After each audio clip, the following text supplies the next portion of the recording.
본문의 말씀을 통해서 찬란한 천국을 바라며 라는 제목으로 하나님의 말씀을 전하겠습니다. 찬란한 천국을 바라며 라는 제목입니다. 이 이야기는 어떤 한 선교사님의 경험담으로부터 시작됩니다. 이 선교사님은 아프리카 오지 이름 모를 부족으로 선교를 갔는데 사역을 감당한 지 몇 년 동안 한 사람의 영혼도 결실을 맺지 못했다고 합니다. 그래서 자신의 사역을 되돌아보면서 참 낙심하며 낙담하며 내가 이곳에 파송받아 온 게 과연 하나님의 뜻인가? 라고 고민하면서 선교 사역을 접어야 하나라는 생각을 하고 있었다고 합니다. 어느 날 낙심해서 집에 있는데 한 원주민이 찾아옵니다. 물어볼 것이 있다는 겁니다. 그래서 이 선교사님은 반기면서 그럼 도대체 무엇을 물어보시겠습니까? 라고 질문을 하자 갑자기 대뜸 하는 말이 진짜 하나님 계십니까? 라고 물어본 거였습니다. 이게 얼마만인가 싶어가지고 신이 나가지고 그럼요. 당연히 계십니다. 라고 대답을 했답니다. 그러자 또 그 원주민이 질문을 합니다. 그 하나님이 정말 이 세상을 만드셨습니까? 라고 물어봤습니다. 이 선교사님이 드디어 힘을 내가지고 복음 전한 게 이제 결실을 맺나 보다 하고 아주 신나서 그럼요. 하나님께서 이 모든 만물을 창조하셨죠. 저와 당신도 하나님이 창조하셨습니다. 라고 대답했다고 합니다. 그러자 이분은 이 원주민이 한술 더 떠서 그럼 예수님 정말 우리의 죄를 위해서 죽으셨습니까? 라고 물어봤습니다. 이 원주민이 이런 것까지 알고 있나 싶어서 그렇다 맞아요. 주님께서는 우리의 모든 죄를 대신 담당하시고 십자가에서 죽으시고 죽으신 지 3일 만에 다시 부활하셨습니다. 그러자 이 원주민의 질문을 끝이 안 났습니다. 천국과 지옥은 정말 있습니까? 확실히 있습니다. 그걸 정말 확실히 믿습니까? 그렇다니까요. 그러자 이 원주민의 대답이 그렇다면 저는 믿지 않겠습니다. 라고 대답하는 겁니다. 실컷 복음에 대해서 물어봐 놓고 또 확신 있는 대답까지 다 들었는데 저는 안 믿겠습니다. 라고 대답하는 거예요. 그러자 이 선교사님이 다급해져 가지고 아니 왜요? 천국과 지옥이 정말 있다니까요. 그러자 그 원주민이 하시는 말이 한번 생각해 보십시오. 천국과 지옥이 확실히 있다면 지금 당신이 여기서 낙담해서 가만히 앉아 있을 수 있겠습니까? 라고 질문했답니다. 나는 안 믿겠습니다. 아니 못 믿겠습니다. 하고 발걸음을 돌려 집에 갔답니다. 그 선교사님은 큰 충격을 받고 다시 한번 사역을 열심히 해서 그분과 함께 현지 교회를 세우고 그분이 나중에는 교회 장로님까지 되셨다라는 이야기를 전해 들은 적이 있었습니다. 천국과 지옥이 실존하는 곳이라면 그리스도인의 삶의 방식은 달라질 것입니다. 오늘 예수님께서는 이 천국과 지옥에 관해서 말씀하셨고 이것은 영적인 진리를 담고 있는 사실입니다. 오늘 말씀을 함께 살펴보며 천국과 지옥에 관해 그리고 우리 믿음에 대해서 함께 말씀을 나눠보도록 하겠습니다. 첫 번째 주안점입니다. 첫 번째 주안점은 천국은 어떤 곳인가? 라는 주제입니다. 천국은 어떤 것인가? 오늘 본문 44절부터 48절까지 이 본문의 주제를 다루고 있는데요. 오늘 예수님께서 소개하시는 천국의 특징은 무엇인가요? 첫째로 천국은 기쁨이다 라는 것입니다. 밭에 감추인 보화를 발견한 기쁨. 극히 값진 진주를 찾다가 정말 진짜 백이 진주를 발견한 기쁨. 그 기쁨이 천국에 있다라는 겁니다. 그렇습니다. 세상 사람들의 기쁨과 그리스도인의 기쁨이 다른 이유가 여기에 있다라는 것입니다. 세상 사람들이 기뻐하는 것은 무엇입니까?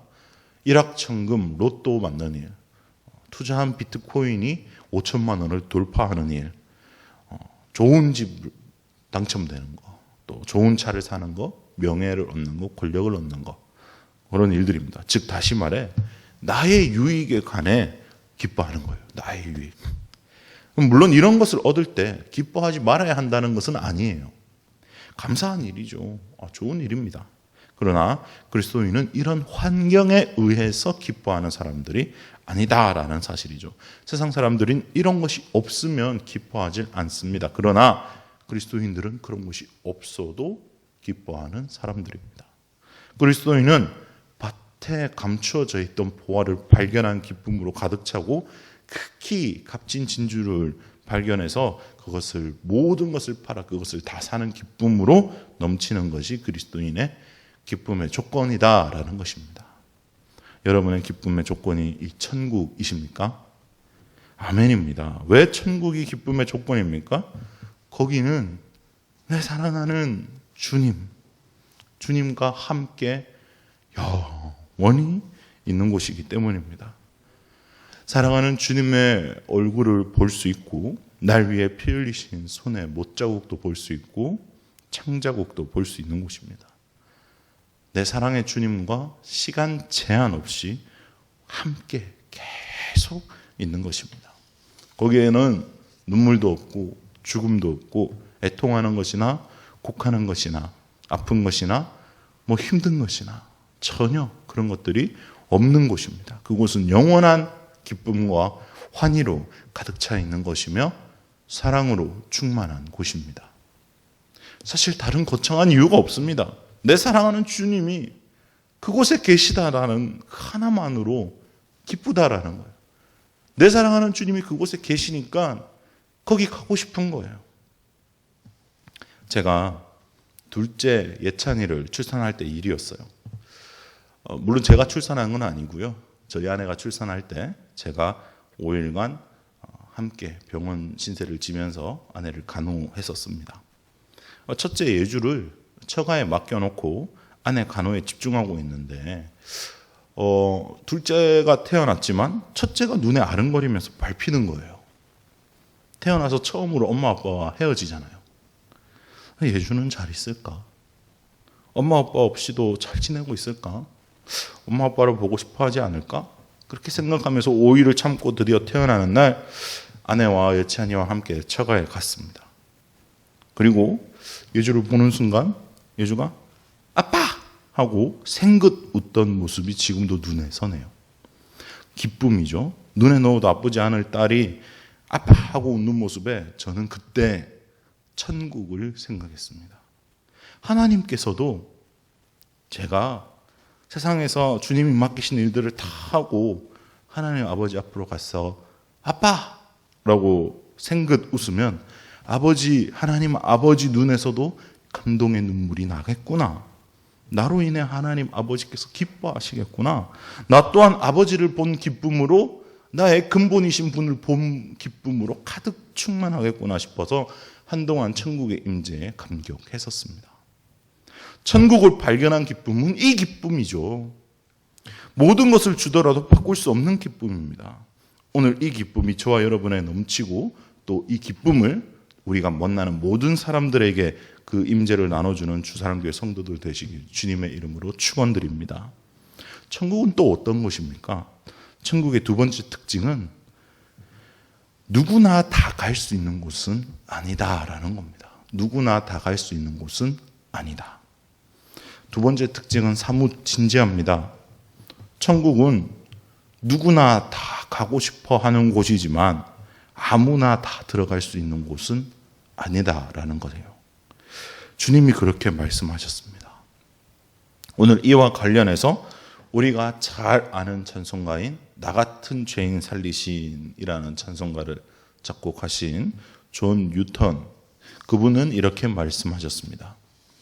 나는 하늘나라 즉 천국에서 세 가지 놀라움을 발견하게 될 것입니다. 하나는 틀림없이 와 있을 것이라고 생각한 사람들이 안 보여서 놀라고, 둘째는 하늘나라에 문턱도 못 갈 것이라고 생각했던 사람이 와 있는 것을 보고 놀라고, 마지막 셋째는 나 같은 인간이 하늘나라에 들어갈 수 있음을 알고 놀랄 것이다. 주님께서도 말씀하셨죠. 오늘 천국은 바다에 치고 각종 물고기를 모으는 그물과 같고 그 그물에 잡힌 고기 중 좋은 것은 그릇에 담고 못된 것은 내버린다라고 말씀하셨습니다. 이 비유를 해석하자면 이렇습니다. 이 비유, 즉 바다는 무엇을 의미합니까? 바다는 세상을 의미합니다. 각종 물고기는 사람을 의미하죠. 그물은 교회를 의미합니다. 세상이라는 바다에서 교회라는 그물로 사람들을 모으는데 중요한 것은 이 그물에 들어온, 즉 교회로 들어온 모든 사람이 좋은 그릇, 즉 천국으로 옮겨지는 것이 아니다라는 거예요. 그럼 어떤 물고기가 어떤 물고기가 좋은 물고기고 어떤 물고기가 버려지는 물고기인가요? 그 해답 49절에 나와 있습니다. 세상 끝에도 이러하리라. 천사들이 와서 의인 중에서 악인을 갈라내요. 의인 중에서 악인을 갈라낸답니다. 좋은 물고기는 의인이고 못된 물고기는 악인이다라는 거예요. 의인은 누구입니까? 예수 그리스도의 의로 거듭난 사람만이 의인입니다. 악인은 예수 그리스도로 거듭나지 않은 사람이 악인입니다. 교회만 다닌다고 다 예수 그리스도로 거듭난 의인이냐라는 질문에 예수님께서는 아니다라고 말씀하셨다라는 거예요. 주여 주여 하는 자마다 하나님 나라에 들어가지 못한다라고 말씀하셨습니다. 엄중하고도 무서운 말씀이죠. 그렇다면 예수 그리스도로 거듭난 사람은 어떤 사람입니까? 이게 정말 중요하겠죠. 예수 그리스도로 거듭난 사람, 즉 자신의 옛사람이 죽었음을 깨닫는 사람이 예수 그리스도로 거듭난 사람이다라는 거예요. 오늘 자신의 옛사람은 이미 예수 그리스도와 함께 죽었음을 깨닫는 은혜가 저와 여러분에게 임하시길 주님의 이름으로 축원합니다. 갈라디아서 2장 20절에 이렇게 말씀하십니다. 내가 그리스도와 함께 십자가에 못 박혔나니 그런즉 이제는 내가 사는 것이 아니요 오직 내 안에 그리스도께서 사시는 것이라. 이제 내가 육체 가운데 사는 것은 나를 사랑하사 나를 위하여 자기 자신을 버리신 하나님의 아들을 믿는 믿음 안에서 사는 것이라. 이 말씀이 믿어지고 이 말씀이 사실로 받아들여진 사람은 이 말씀대로 살아가게 되어 있습니다. 새 사람으로 사는 사람은 구태의연한 옛사람의 모습을 벗어버리고 죄의 권세에서 해방되어서 습관적으로 죄를 짓지 않는 사람을 말하는 거예요. 죄에 관해서 예민해지고 죄를 구별할 수 있게 되는 사람이다라는 거예요. 마음에 살아계신 예수 그리스도의 음성을 들으며 죄를 분별하면서 선택하지 않을 수 있는 권리를 되찾은 사람을 일컫는 말이에요. 다시 말해 죄와 사망의 법에서 해방된 사람이며 죄의 유혹을 볼 수는 있지만 그 죄를 습관적으로 찾지 않고 설령 넘어지더라도 예수 그리스도의 보혈의 의를 힘입어 다시 거룩과 성화를 쫓아 그 죄에서 벗어나는 사람을 새 사람이다라고 바라보고 있습니다. 하나님께서는 저와 여러분의 이렇게 살아갈 능력을 복음을 통해서 체계적으로 제시하셨습니다. 복음에는 예수 그리스도의 능력으로 새 사람으로 살아간 사람들의 이야기가 가득 실려 있습니다. 오늘 그 복음은 동일하게 우리에게 역사하십니다. 이 사실을 믿음으로 받아들인 사람만이 좋은 물고기, 즉 의인이 되어 천국에 들어가는 것이며 오늘 이 새 사람의 삶을 누림으로써 의의 근본이신 예수 그리스도를 의지하며 살아가는 저와 여러분 되시길 주님의 이름으로 축원합니다. 오늘 두 번째 주안점이자 결론입니다. 두 번째 주안점은 불신앙은 불가능을 만든다라는 거예요. 불신앙은 불가능을 만든다. 53절부터 58절까지 말씀의 주안점인데요. 천국에 관한 비유를 마치신 예수 그리스도께서는 고향으로 돌아가셔서 또 그들을 가르치셨습니다. 그러나 그곳에서는 사람들이 예수님을 믿지 않으셨기 때문에 많은 능력을 행하지 않았다라고 말씀하고 있죠. 예수님은 고향에서도 변함없이 말씀을 선포하시고 가르치셨습니다. 그 말씀을 들은 고향 사람들은 매우 놀랐습니다. 지금까지는 듣지도 보지도 못했던 지혜와 능력이 그 말씀 안에 있었기 때문입니다. 그러나 고향 사람들은 예수님의 지혜와 능력을 의심했습니다. 그들에게 있었던 문제는 다음과 같습니다. 첫째로 예수님에 대해서 편견을 가지고 있었습니다. 고향 사람들이 알고 있는 예수님은 어떤 사람이었습니까? 그저 목수라는 요셉의 아들이라는 사실 하나였다는 거죠. 그러한 사실은 그의 신분과 어떤 그런 출신으로서는 그런 지혜 있는 말과 능력 있는 말씀을 전할 처지가 아님을 가리킨다라는 거예요. 때문에 어린 시절에 예수님을 기억하고 있던 그들은 예수님의 비범하심에 대해서 지난날의 선입견으로 이해하려 했기 때문에 예수 그리스도의 신분과 능력을 오해했다라는 거예요. 둘째로 예수님의 가문과 가족을 무시했습니다. 목수라는 직업은 그 당시 사회계층으로 보면 하류계층에 속하는 직업이었습니다. 따라서 요셉의 직업이 목수라는 이유 하나만으로 그 누구도 거들떠 보지도 않는 가문이었습니다. 또한 예수님의 어머니인 마리아와 형제 자매들의 이름에도 나타나듯이 그 사회에서는 그 이름들이 굉장히 흔하고 평범한 일반적인 사람들이었다라는 거죠. 전혀 비범할 수 없는, 그래서 도저히 요셉의 가문과 가족 중에서는 예수님처럼 지혜 있고 능력이 있을 수 있는 사람은 없다라고 단정 내렸다라는 거예요.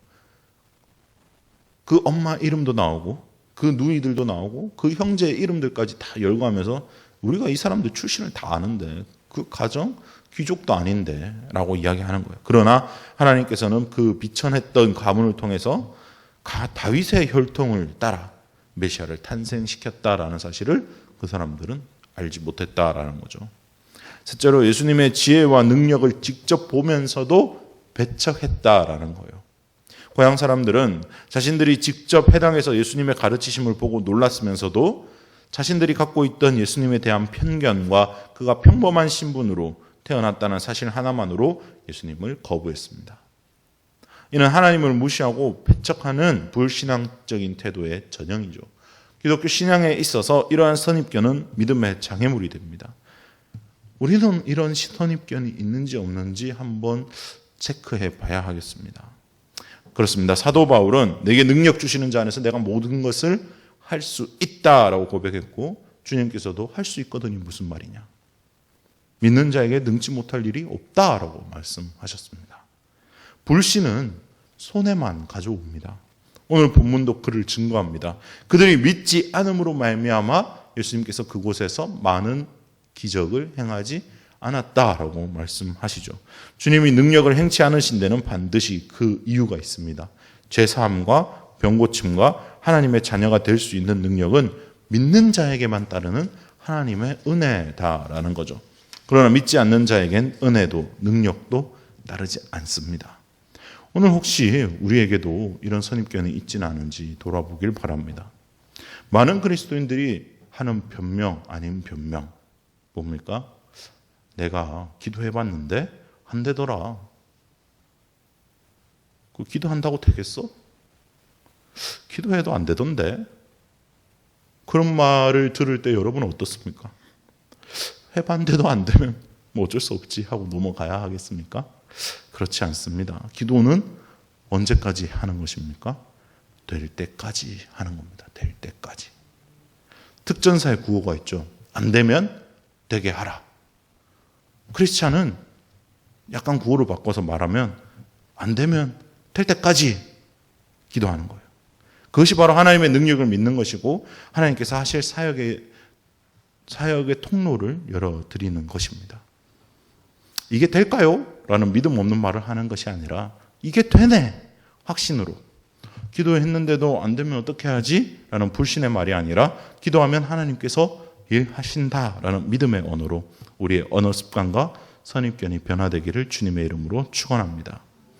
말씀을 마무리하겠습니다. 천국은 기쁨입니다, 여러분. 모든 것을 다 주고서라도 가지고 싶은 기쁨이어야 합니다.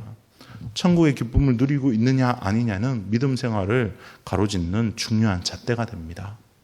사랑하는 주님이 계신 곳, 영원히 주님과 함께하는 곳의 기쁨이 오늘 저와 여러분에게 임하고 또 그 기쁨을 충만히 나눌 수 있는 우리가 될 수 있길 주님의 이름으로 축원합니다. 또한 천국은 이처럼 기쁜 곳이지만 누구나 다 초대는 받았지만 아무나 다 들어갈 수 있는 곳은 아니다라는 사실을 깨달아야 합니다. 천국은 예수 그리스도의 의로 거듭난 사람들만 들어가는 곳입니다. 오늘 나의 믿음을 점검하며 내가 예수 그리스도의 의로 거듭난 새 사람이 맞는지 확인하시기 바랍니다. 믿음으로 의로 거듭난 사람은 자신의 옛사람, 죄를 좋아하고 죄를 탐하고 죄를 습관적으로 짓고 죄와 보타는 삶을 청산한 그 사람은 죽었다. 그 사람은 아무것도 할 수 없다. 라는 것을 깨닫는 사람입니다. 예수 그리스도로 인하여서 죄와 결별한 사람이죠. 다시 죄의 임재와 중독을 원하지 않는 사람입니다. 죄를 죄로 인식하며 죄를 싫어하고 미워하는 사람입니다.